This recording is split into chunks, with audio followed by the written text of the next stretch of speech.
ஆதாமின் உலகம் என்பது எப்படி இயங்கி கொண்டிருக்கிறது என்பதுதான் நம்ம தெரிஞ்சு அப்சர்வ் பண்ணி அந்த உலகத்துக்கு எனக்கு சம்மந்தம் இல்லைன்ற ஒரு வாழ்க்கையை வாழ்றவங்க தான் கிறிஸ்தவ வாழ்க்கை. நாம நினைக்கிறது இல்லை. அதே ஆதாம் ஸ்ட்ரக்சரை வச்சுட்டு அப்படியே நீங்களா ஒரு ஐடியாலஜி பண்ணி, என்னோட ஊழியக்காரர் சொல்லுவாரு, தலைமை போதவர் சொல்லுவாரு, இதெல்லாம் உனக்கு தெரியாது, அதெல்லாம் உனக்கு தெரியாது, அவசரப்பட்டு சொல்லாதுன்னு. நான் அப்ப என்ன நினைப்பேன்னா, இவரு தெரியாது சொல்றாருன்னு. அப்பதான் அது எனக்கு காலங்கள் போன பிறகுதான் புரிஞ்சுது.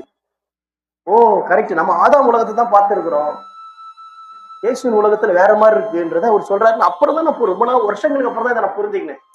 ஒருவேளை என்ன நம்மள தெரியாது இப்படி கூட எனக்கு அந்த நேரத்துல இருக்கும், என்னடா நம்மள டிஸ்கரேஜ் பண்ற மாதிரி கூட நினைப்பேன் நானு. ஆனா அவர் சத்தியத்தை சொல்றாருன்னு அப்புறம் லேட்டர் தான் நான் ஐ குட் அண்டர்ஸ்டாண்ட் லேட்டர்.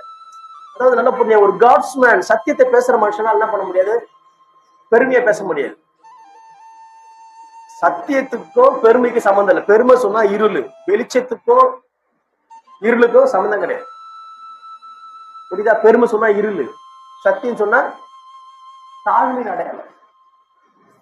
சத்தியம் இயேசு என்ன பண்ணாரு, தன்னைத்தானே தாழ்த்தி வெறுமையாக்கி அடிமை ரூபம் எடுத்து மனுஷ சாயலானார். இயேசு அந்த ஒளி இருளிலே பிரகாசிக்கிறது. யாரு? இயேசு. அவருக்குள் ஜீவன் இருந்தது, அந்த ஜீவன் மனுஷருக்கு ஒளியா இருந்தது. அந்த ஒளி இருளிலே பிரகாசிக்கிறது, இருளானது அதை பற்றிக் கொள்வதில்லை. இயேசு சத்தியம், வார்த்தை இயேசு. அந்த வார்த்தை மாம்சமாகி சத்தியத்தினால கிருபையினால் நிறைந்திர நமக்குள்ளே வாசம். சத்தியம் இயேசு, வெளிச்சம் வெளிச்சம். அல்லேலூயா. தாழ்மை வெளிச்சத்தினுடைய அடையாளம் தாழ்மை, பெருமையினுடைய அடையாளம் இருள்.